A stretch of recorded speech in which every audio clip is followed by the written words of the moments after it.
Hi, this is Kara from the Special Needs Mom podcast. And this is Angela from Especially Organized, Sensible Solutions for Special Needs Moms. We have this heart for special needs moms. And so we thought, you know what, let's combine forces. And we have come up with what we're calling the Purge Party. And you can pretty much guess what it is. It's a party where we're going to come together and we're going to purge, or in general, accomplish a goal, a small goal together. So we have set this for January 27th, starting at 8 o'clock for my Pacific Coast people. Which means 11 o'clock for all of you on the East Coast. So this is an opportunity. If you have something on your to-do list that has just been stuck there and you are wanting to move it up on the list, you're wanting to tackle, maybe it's a space or an area of your home or a category in your home that has just needed a little time and attention. This is your opportunity for you to be online with us while you work and have access for us to help you answer your questions, help guide you, and just serve you for those 2 hours. Yeah, exactly. And I think you can tell like what we've designed is just this very high level of support for that project that you just haven't been able to tackle on your own. The thing that we are envisioning is that you get to leave this purge party feeling so accomplished because you did the thing. You started the year off getting that thing done that you were stuck on last year. And so it's a momentum builder, if you will. You can go ahead and sign up. We have a link ready for you. And we are offering this for $40 for the whole experience. Absolutely. And we hope you'll join us. I think it's going to be really fun. It's going to be a great group of moms of special needs kids. So we all get each other. We all have an understanding of what it's like to have something on our to-do list, but just we haven't been able to tackle it yet. So I hope that you will join us. We're super excited to bring this to you, and we are thrilled to work with you. All right. We'll see you all there.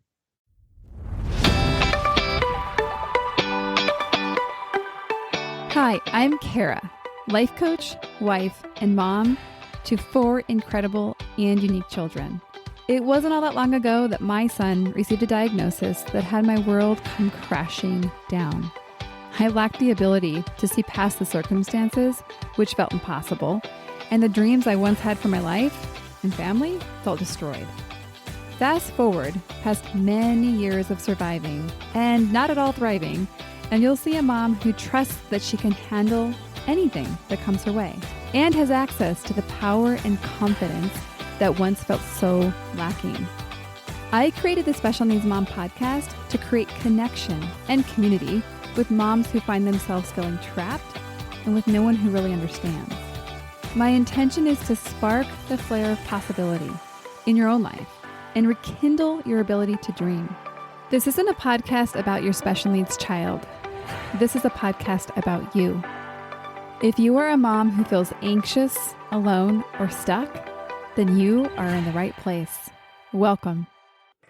Hello, and welcome back to the Special Needs Mom podcast, episode number 101. I like that number. I'm wondering where you all are at in the going back to school process. It's so,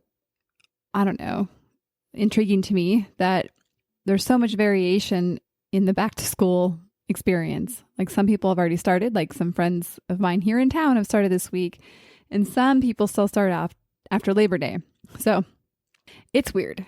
However, we're in the last 2-week countdown. Actually, it's 2 weeks today that my kids go back to school. So we have been busy with, my children have not been busy with, getting them all clothed up, maybe some new shoes, stuff like that, which is actually pretty fun.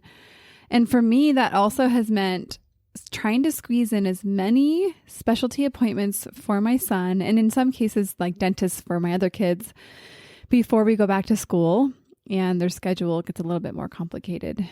I'm guessing that some of you do the same and try to fit some of these appointments, the long ones, in ahead of time, because who wants to disturb their child's first couple weeks of school with these kind of appointments? So before I tell you about this week's episode, I want to share with you about a conference that's coming up that I'm going to be attending and also speaking at. It's called the Global Genes Conference. It is September 12th and 14th here in San Diego, also virtually. So if you can't make it to San Diego, that's okay. There's an option for you. But this is a conference, a whole room full of people who will understand your experience at some degree and is specifically designed to serve the community of rare disease. And what's interesting about this is that I'm sure if you have a child with rare disease, then you feel like a small number. But when you combine all of us together, then holy moly, we get to be quite a force to reckon with. And so this conference is all about bringing people together, providing them information, support, and all the things that a conference would do. And like I said, I get to speak on a panel. I'm really thrilled about that. And so I want to specifically and personally invite you to come join. And if you do plan on attending, let me know ahead of time so that we can plan to meet up and hug. Let's just have a hug. I'll also be hosting some special sessions where we get to actually record on site that will be ultimately used for the podcast. I'm really excited about that and who I get to meet and record, and I'll bring it back to you. So if you can't make the conference, if you're like, Kara, I cannot get away during that time. Next year, I need more warning. First off, go to Global Genes and get on their email list. Second off, don't worry. I'll bring the conference back to you through the lens of mothers' stories, maybe fathers. Maybe we'll get some fathers like Daniel DeFabio, because Daniel DeFabio, a guest from January of this year that was one of my top favorite guests, is going to be there and actually is a major part of this organization. So definitely worth checking out. And I will have some information in my show notes so that you can get more information. Okay, so this week's episode, we have a guest interview type of episode, and Hannah is our guest. She is the mother of Obi. And, you know, this little guy had a pretty tough beginning. He had about 2.5 months in the NICU, surgery immediately at birth, and he also has a limb difference. Through Hannah's journey, she really had to let go of expectations and what she wanted, and then generally to accept that this path would be different. We really took the conversation slow. We got to really just sit in her story, and really she led the pace. And actually it was something that I really just had the experience of getting to lean back and to hear her story. And it was such a privilege. And because the cadence of the story, we actually ended up recording 2 sessions. So actually next week's episode will feature Hannah as well. So as you listen to this episode, I want you to notice what comes up for you. Where do you relate to Hannah? Because your stories might be actually very similar. And where do you relate to Hannah even though your story is vastly different? And as she shares the process of letting go of what she thought would be, notice what you have had to let go of. And my invitation to you is to just actually hold that with compassion and kindness and to acknowledge yourself for how far you've already come. And so my hope is that you'll bring the same level of compassion and care that you bring to Hannah as you listen to her story, that you'll also bring that to yourself. All right, let's get into the episode. Hannah, I am so excited to have this conversation with you today. It's going to be a special one. I can feel it. Welcome to the Special Needs Mom podcast. Thank you. I'm so happy to be here. Big fan. Well, thank you. We're off to a good start already. Actually, it goes both ways. I'm quite a big fan of yours, and Hannah has graciously allowed me to disclose that she's alumni, if you will, of Being Mom Together, the group coaching program that I have run and will continue to run. And so she's going to pull back a little behind the scenes on that eventually. But before we get into that, I really want to hear your story. And so let's start with your origin story. How did you become a special needs mom? Walk us through the becoming and also what it's like now, where you're at, just as a snapshot of your life now. Okay, great. Well, again, very happy to be here. I got pregnant back in October, November. It's hard to tell of 2020. And I didn't have insurance at the time. And so it took me a really long time to get an ultrasound. I think it was like probably 16 weeks or something when I finally got an ultrasound, found a doctor and everything. And on that first ultrasound, they noticed that my son was missing a bone in his arm, which threw me. It was my first pregnancy, and I was not expecting that. That led down a road of seeing so many specialists and having so many appointments. And it was really, really stressful. And I also was like, my stomach was really tight, like a drum the whole time. And which it turns out was because my son, his esophagus wasn't attached to his stomach. So he wasn't able to swallow the amniotic fluid and just place it, which would give him more room. So it was just, tighter and tighter and tighter, and he wasn't able to grow. So even though I gave birth at 37 weeks, he was only 4.5 pounds. Oh, wow. I don't know if you mentioned that before. That is a little baby. Yeah. Little tiny, tiny thing. But again, my first baby, so he looked normal to me. Yeah. At that point, I struggled a lot in that phase because I had this expectation of what being pregnant was going to be, which I thought was going to be this really, wholesome, spiritual, beautiful journey. And I'd always pictured, I'm from rural Northern California and my parents are hippies. And so I was always like picturing myself, in the redwood trees. And I know, I'm picturing it with you now. I'm like ferns laid over him with his baby pictures. Yes. I had a very I was really looking forward to it. And I'd never really wanted to have kids, but I'd always wanted to be pregnant. Oh, wow. So this was the part I was looking. So it was all very wait, why is this happening to me? This was supposed to be the fun part that I was excited to experience. And then it just felt like I was constantly being poked and prodded, having to sit in waiting rooms for hours and hours. And they would have me lay on my back and it hurt so bad. I would get nauseous. I mean, I started my journey. I'm usually a pretty easygoing person, I would say. Some might even say I let people walk all over me in a little, in general. But that was the first time I'd fired somebody. My first specialist was a monster. And I had a couple appointments with him where he would just sit and I would wait for 2 hours. And then, I'm nervous because we're talking about my baby who's having issues. And then I would sit in front of him and he wouldn't even look at me. And he would just type on the computer for 10 minutes before he acknowledged that I was there. Mm-hmm. And I was like, oh, I have to fire this person. This is not a good person to be working with while I'm pregnant and stressed. Mm-hmm. And that was a really good decision because the specialist I had after that was great. I still had to wait 2 hours to see them, but they would be lovely. And they were a woman, which was another thing that I learned was that I really just want women. Just women. I have to say, though, actually, when my favorite, he was an OB, was a man. But he was a one of a million. He was a very, very special human. So anyhow, sorry, keep going. Maybe I just got all the wrong men. Yeah, you did. Well, I would say he would, like I said, he was a one of a million. Okay. It takes a really special man to be an extraordinary OBGYN. Yeah. So that was my journey, it was really stressful. And I think I had a lot of anger building up towards the whole system.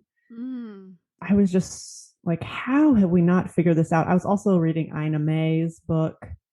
So I was really into, that women are designed to give birth and that it doesn't have to be a painful Is that the Bradley experience. method? Is that Ina May? No. I was I feel like I recognize that name, but I can't recall it. She had the farm. She was a midwife and she would have couples come to the farm and just have natural childbirth without the hospital. I love her. Yeah. Yeah. Oh my God. It was amazing. And the book I was reading was all, birth stories. And so all these just different women with these, totally different, interesting journeys to give birth. So I was also super prepared. I had been reading so much. I've been listening to all these podcasts, actually giving birth. I was so excited to just give birth when it was time, when my son said he was ready. And I wanted to give birth not in a hospital, in a birthing center. Like ultimately what I really wanted was at home or in the woods. But better yet, in the woods. In the woods, yeah.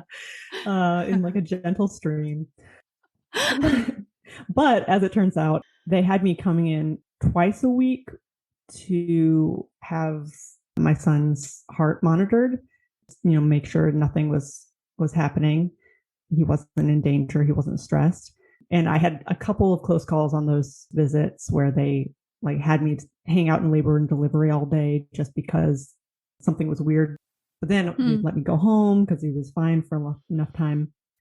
On one of those, when I was 37 weeks, they said, you can't go home. They actually had me stay in labor delivery for a while, and then were about to send me home. And then he like had a DSAT that was like a really big DSAT.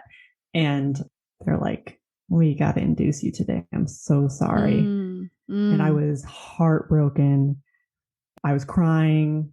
I texted my husband and said, hey, they're going to make me have the baby today. Like, you gotta get over here. And, he was like, all right, I'll throw the car seat in the back of the car and I'll get over there.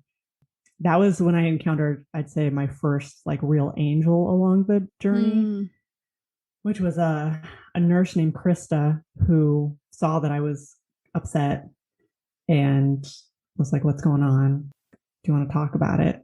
And I just said, this isn't what I wanted. I really wanted to give birth naturally when I was ready. I didn't want to have to induce. I didn't want Pitocin. I don't want an epidural. Like, I don't want a C-section. Like, I know where this can lead. I'd done too much research, I'd say. As my mom was like, you need to stop reading books. You need to just chill out. And I was like, but I have to be prepared if the doctor, like, I have to know what they're going to try to make me do. I was so there when I had my first baby too. Anyhow, keep going. Oh, good. Yeah, I'm like right with you. Minus the stream. I was perfectly happy with a bed. But don't worry, I evolved to a tub along the lines. Okay, nice. Anyhow, along the road. Yeah, I don't know because I have a lot of friends giving birth now or pregnant now. And I'm like, should I tell them to do this research that I did, or should I not tell them to do it? Because I'm definitely glad I was prepared, but it also made me really angry. I had to be that prepared. Yeah, well, that can happen. But I generally think knowledge is power. And I think that it is all about the relationship. You know what I'm going to say here, right? It's the relationship we have. We could easily turn that knowledge into it's us against them being the medical providers and system. And I think, well, sometimes it might feel that way. That's not an empowering place to stop. I say educate and collaborate. I just came up with that. You see how that works together? Yeah. It's because they also, like, if we decide that they're against us, this can go for any specialty. If we decide that they're not on our same team, we might miss an opportunity, right? We don't have to give our power to them like they know everything and we don't, but really allowing them to be the expert, but then also us to be the expert. Yeah. Really is the shift there. But anyhow, let's go back to your story. That was a side bonus for y'all. Okay, so you're in the hospital. Husband's on the way. My angel has appeared, and she walked me through her birth stories. She had 2 kids, and she said she felt the same way. I mean, she's a nurse, but she totally got it. I also told her, like, I'd had a lot of bad experiences with men in this field so far, and one of the like residents had come in. It was a guy, and he had told me that they needed to, check how dilated I was. And I said, is that necessary? Because, like, you guys are going to induce me. Like, do we actually have to do that right now? And he said, yes, we have to do it. I was like, okay, well, I don't want you to do it. And then they sent Krista back in, and she was like, so first of all, I just want to apologize because that was not the language we're supposed to use. We don't have to do it. You can also get up and leave at any time. So remember that, which was, oh my God, I needed to hear that so bad. Yeah. She's like, I wouldn't recommend it. And she told me the story of a mom that she knew that had walked out, and then the baby had died. And she's like, I think based on what I've seen, because she'd been with me for hours at that point, she's like, I think your baby is in danger and does need to come out. Mm-hmm. So I do feel you, and you are empowered to do whatever you want to do. And you can say no to any of these people. And she gave me some positive reinforcement for having spoken up and asked questions. And, she gave me a little bit of like pat on the back, like, yes, that is what you should be doing. Don't let anyone tell you that's what we have to do. Like, you're driving this. You can tell them what you need. That's exactly who I wanted in my corner. But also I felt like she was also protecting me and my son. So that was amazing. And then I was like, can you check my cervix, not this guy? And she was like, yes, absolutely. I will do it. Ooh, I was wondering. Yay. Yeah. Look at that. Oh, I love it. Yeah. So then we got moved to the room I was going to give birth in. My husband arrived and got to meet Krista right before she went off duty. So she kind of, shamanically moved me into the space where I was going to be giving birth. And then I got induced. I had the little ripening thing. They put it in overnight. They put it in at 7 p.m. And then I woke up around 7 a.m. and I was pretty close to ready to go. With no drugs at this point? With no, I mean, I think I went from. I'm like, that never happens. Good job. Well, good job, cervix. I think it's because I read these Ina May books about giving birth and opening, because all night I was having these mild contractions, and I was opening, I was opening my hands. Yes, you were the flower opening. Yes.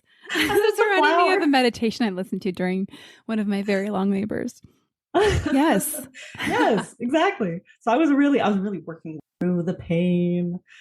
So yeah, I think I was 6 or 7 by the time I woke up in the morning. Or woke up, I was more or less up all night. So I was pretty ready to go. And then I think I gave birth at 10:40 or something. So it happened pretty quickly after that. I mean, another thing that was I didn't want about the hospital was the fact that you had to be connected to all of the monitors and everything, and that and with the IV drip, I didn't even know when they started the Pitocin. They snuck it on you, huh? I mean, I was going through mild contractions. They may have told me and I just wasn't listening, but because I'm attached to it, they can just throw on the bag and I'm going. So I had a little bit of anger about that, because Pitocin on no epidural is really bad. It's a really bad combo. I felt like the writing of the contractions was manageable without the drugs, and that I was really finding the rhythm of it. And I was really loving you get that sharp pain and then you get this amazing relief afterwards. And I was like, okay, I get it. I can ride this. And then it was there was no relief, and it was just pain, just pain, just pain, just pain, just pain. And I was crying and I was super scared. I felt like the nurse was scared, because she was do you want an epidural? I was like, yes, but there's no, I can't survive as long as I know what it's going to take to get an epidural. So I was just this is terrible. So I actually went into the bathroom, which I think was the moment of transition, because I went into a closet like a dog to give birth. So I went into the bathroom, sat on the toilet, and immediately had this insane urge to push. And I went, and I heard splash, and I broke my water, and my son's head went clunk right into place. Wow. So yeah. So the nurse was like, oh my God, your son's head's right here. We need to get him out right away. There's a lot of pressure on his head. And so she I was hobbled over to the bed. I know, I'm picturing the hobble with a baby head. Because I was the Pitocin, I was just I think it was fetal ejection reflex. I think that's what it's called. It was throwing up. My body just kept pushing.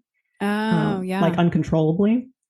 Yeah, they put me on the bed and it felt like 5 minutes later, my son was out. It was very fast.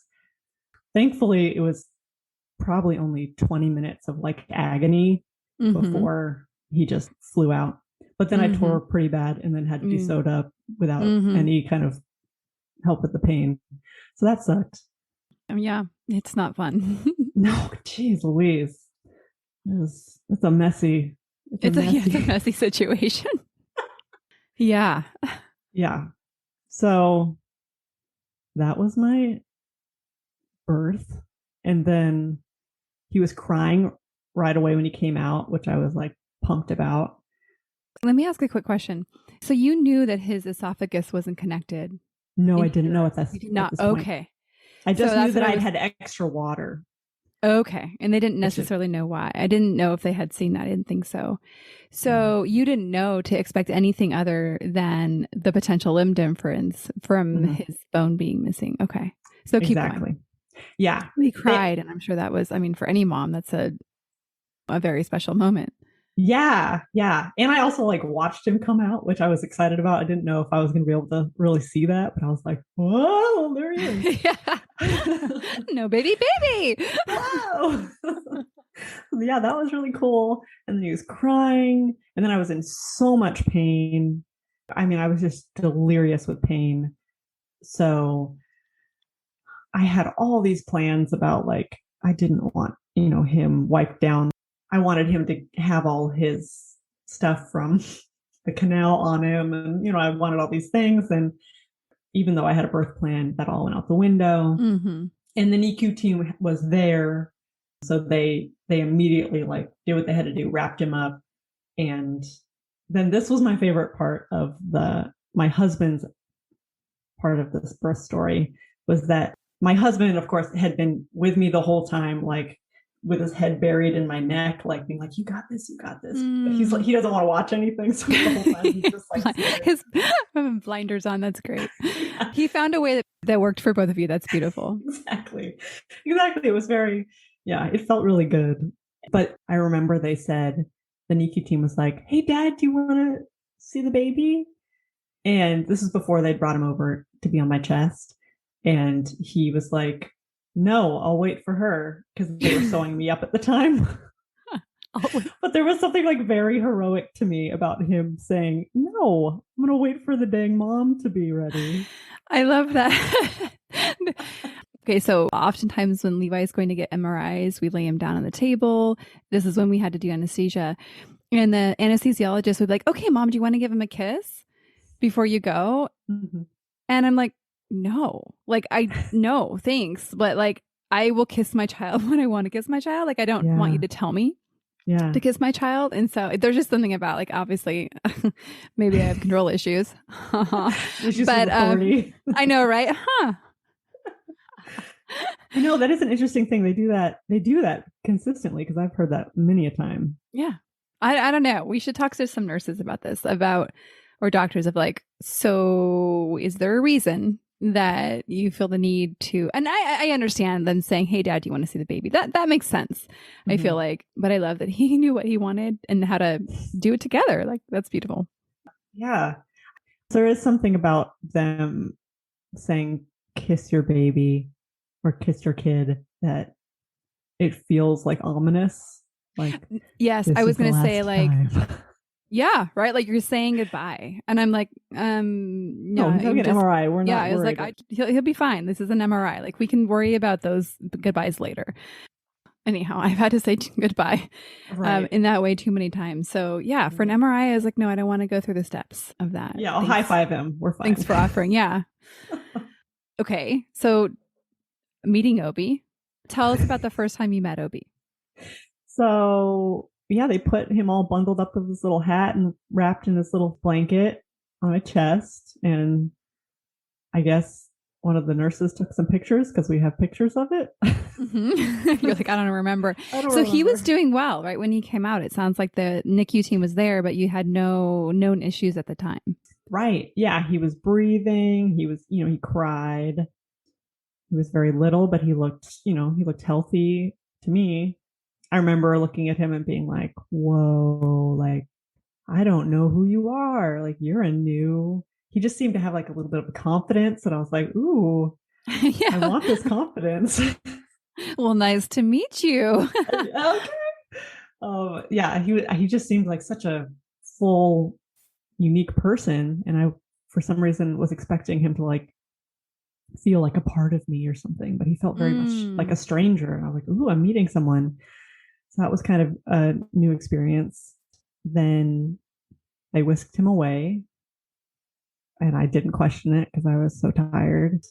They wheeled me down with my husband, but because of COVID, we could only go in one at a time to see him in the NICU. And why did they bring him to the NICU? Did you know at this time? I did not know at this time. So they wheeled me in and they said, hey, your son's esophagus is not attached to his stomach. We think it's this version. And they kind of like showed me a picture on a laptop. And we're going to have to transport him to another hospital where they have surgeons who know how to fix this, because otherwise he won't be able to eat. And at that point, I remember I said, hey, everything you just said, can you say it again, but slower? And can you really point to the picture of what it is so I can take a picture of it? Because I guess I have my phone with me. I was really glad I did that, because the first time they told me it all, I just heard, like high pitched screeching in my ears and was like, what the fuck is going on? It just felt like anxiety taking over my whole body. But the second time he explained it way slower. And I felt like with a lot more ease. And like I was really able to understand exactly what was happening. And that was really good, because my husband has a hard time listening in those situations, I think. Because I remember later I really had to explain to him what was happening.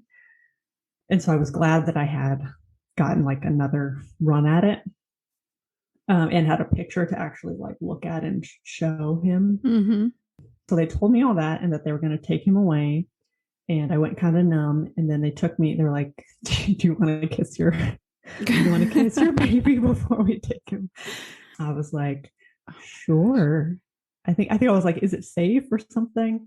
Yeah. Because he already was just like, he had a tube in his nose and everything. He was all beeps and boops. And so they took me over to him, and I gave him a little kiss. And then they took me out, and they let my husband in to get the explanation. They took me back to the room, and I sat there waiting for my husband. I remember like being in that, like, you're in that kind of oxytocin state of like, there is a little bit of relief, and you are kind of feeling a little bit zen to some extent, or I was. But then I'd just been told that my son is about to have surgery and be taken away to another hospital. And, I had that moment of, oh, my son could absolutely die on the way to the hospital. I don't know. He could be dying now. He could die in the next couple of days. Wow, I was not prepared for that. Again, I was only prepared for the limb difference. I really had this looming dark feeling of like, whoa, this could take me under. Like, this is a huge thing I was not expecting. That is really, really, really going to potentially break me. And then my husband walked in, and I saw that on him as well. And he like sat next to me, and I felt like, oh, we have to just like be okay. I don't think that us going down right now is going to help. And I don't remember what was said, but I remember I initiated sort of a tone shift of like, he's good, he'll be fine, he's strong. And then my husband picked up the same tone, and we were like, no, he's going to be fine. We got this. He's a strong boy. We made a lion. He's a Lannister, as we like to say. That's a Game of Thrones reference. I have no idea, but that sounds good. The Lannisters are like the cutthroat, like evil, super rich ones that like just they always survive. We're like, he's a Lannister, he'll be fine. Yeah. And then I went on. My brother came to stay with me. My husband went to the hospital with my son, and I had to stay in the hospital for 24 hours for monitoring. So my brother came and stayed with me while my husband was gone, and then they traded out when my husband got back. So I had someone with me, which was really amazing. And then we ended up going. We checked out as soon as we were allowed to. I was healing up fine, and thankfully, the hospital that my son was transferred to was like 5 minutes from our house. Oh, nice. Which was another insane miracle. So we just, for the next 2.5 months, we were sleeping at home for most of it, and then commuting to the hospital every morning. We would go early in the morning, and then we would be there most of the day. My husband would sometimes leave because he was working. I had work off, so I would stay all day, and then we would go home when the hospital, closed for visitors at like 9. Mm-hmm. So we did that. So 7 days a week, 2.5 months. Yeah, 2.5 months. For the last 2 weeks, he was moved out of the NICU to the PICU. Mm-hmm. That's when I started having to live there because there's not as many nurses around. Mm-hmm. Mm-hmm. This is dense. I think it's like I've gotten the sped up version, but I think there's something beautiful about really just walking through like this part of your journey that was life changing. Yeah. And so, yeah, thank you for sharing it. So tell us more. So what earned him the 2.5 month stay? Because I'm sure it's not just the surgery. Right. So the surgery was the easy part. The surgery was apparently walk in the park. The surgeons were like, oh yeah, he has the easiest version of this thing. Then when we went inside to do the surgery, he had extra room on his esophagus. Sometimes we have to stretch it, but not with him. He had like grown extra, so we could just basically sew it in place right where it was. They had to also detach it from, I think the part from the stomach was attached to the trachea, and then the part that came down just came down in a sac. Mm-hmm. And so they just had to basically cut that open, detach it from the trachea, and then reattach them. It sounds so easy when you don't think about that it's in a 4.5 pound neck or throat. Mm-hmm. Oh my gosh. Well, the scars on the side of him. So it was like they had to go through his ribs. Oh my goodness. I'm glad that you probably didn't know the details of that when he was whisked away, because I think I like to know details afterwards, because if you think too much about these things, they'll just really get you going. So Continue on. They did the surgery. That was a walk in the park. And then Yeah. And then they were all like, yeah, these babies, they recover so fast. Like it's a couple of days and he'll be like, they were even telling us like he might go home in a week, which I wish they hadn't told us that, because every day over a week I was like, oh, why aren't we going home? Yeah. So surgery was great. Then, he's on drugs. He's intubated. He's got a million monitors on him. He's 4 pounds. He's tiny. And I feel like the first phase was, we're getting used to life in the hospital. We're getting used to like, this is how rounds work. This is how you know when to be there. These are the different specialists you're going to kind of see frequently. Then you'll see these other specialists less frequently. And, we were kind of like getting into the rhythm of that, and also getting used to being with our son, because neither of us had had a baby before. So we were being told how to give him diaper changes and do all these things. And I feel like it was probably maybe 2 weeks in that they were like, you can hold him, right? And I was like, I can? Because, he's got all the wires and everything. Yeah. I thought it wasn't safe. But they were like, no, you can totally hold him. What did he have to know 2 weeks ago, people? Well, he had like a drainage port from his surgery.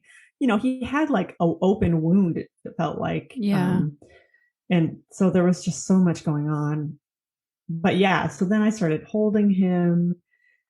And then it was about how do I implement these things that I knew from all the books and stuff I was reading with this kid that's, we're just starting a little later in the process to like, get skin to skin, all those kinds of things. And then we started bottle feeding with him at a certain point, and it seemed to be going really well.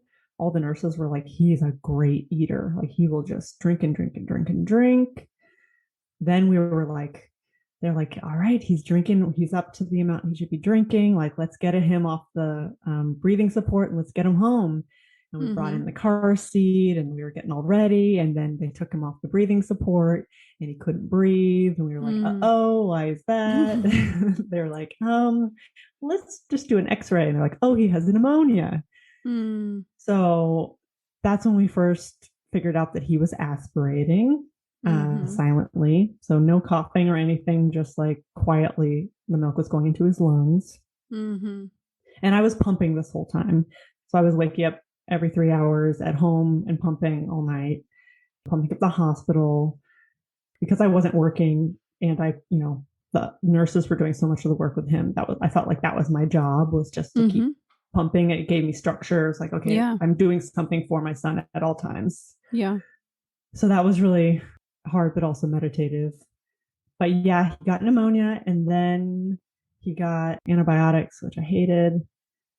Then I guess we were working with the dysphagia team because, they're the ones that help with making sure he's, drinking and not. I'm not actually familiar with dysphagia. So what's that? What team is that? So that is like the swallow therapist. Okay. So that team works on coordination in the mouth with the tongue and everything, and making sure that there were different things that they were teaching me. Like, he's got attached to the monitors. So I would be looking for, elevated breathing. I would be looking for elevated heart rate. Also, I would need to watch his eyebrows, because if his eyebrows went up, that could mean that he's, it's too much. So, monitoring and like giving him breaks with the bottle. Also like positioning, like you want their neck, their chin down, and then different babies, can be safe in different positions. So you have to experiment with that. We started working with that and he kept feeding. Then he got pneumonia again. And there was one day where he'd had a swallow study, which is where they put barium in the milk and then they do an x-ray while he's drinking with different nipples to see which ones are safe for him. And then, they tell you which one he's safe for him to use. So they did that at one point, and probably like a month and a half in, and they said, oh, this nipple, it's not foolproof because it's only a small sample of him drinking, but they thought they had a nipple that would be safe. And he had moved to having an OG feeding tube instead of the bottle.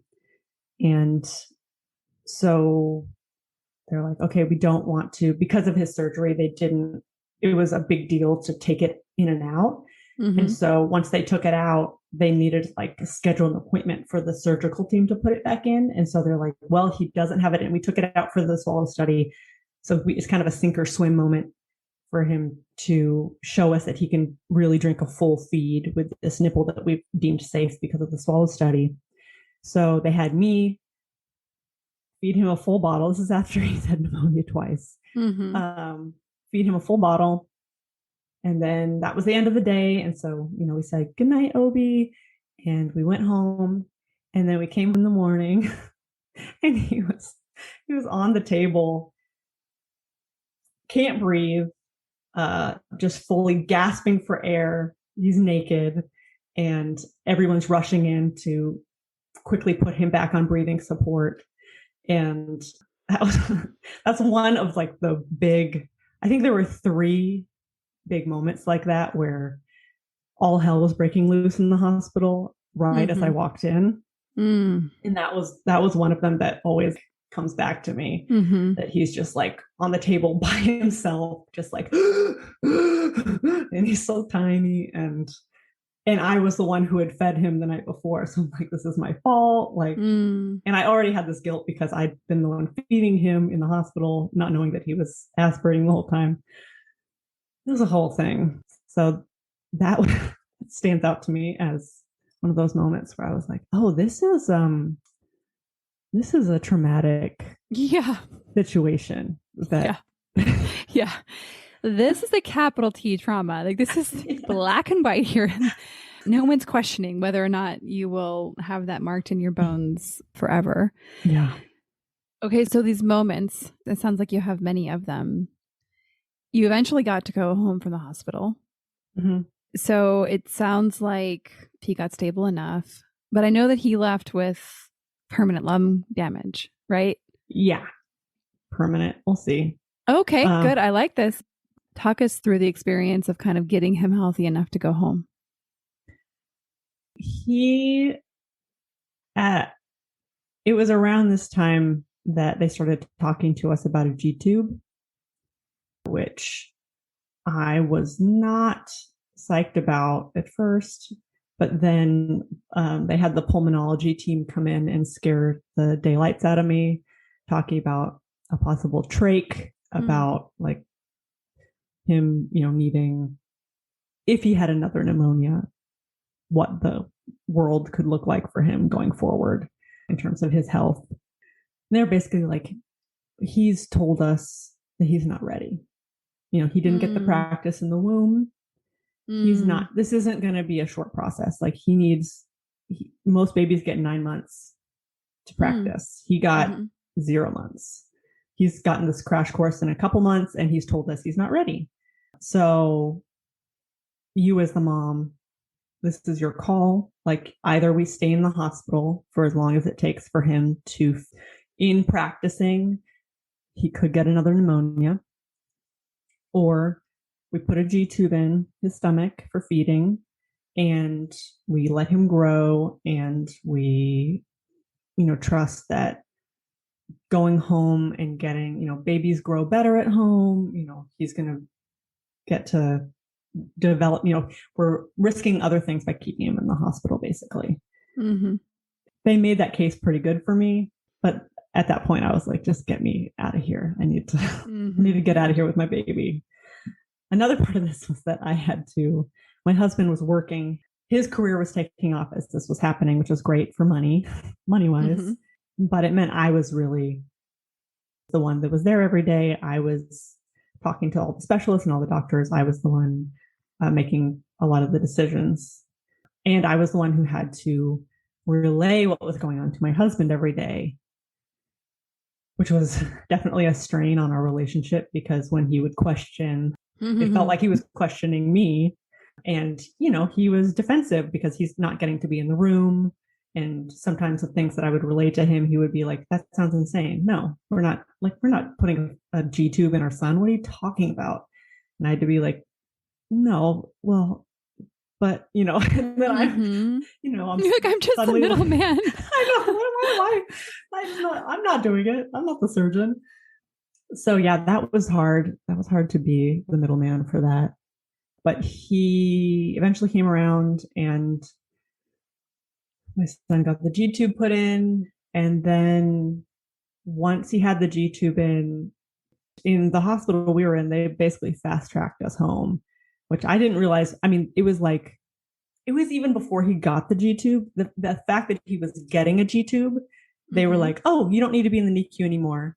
So here, go to this other place, the PQ, where there's no, 24-hour support. It's like you get a nurse every 4 hours that comes and checks on him. So basically I went from getting to go home to not getting to go home because I have a, 2-month-old baby that would just be laying there like, hello, anyone there?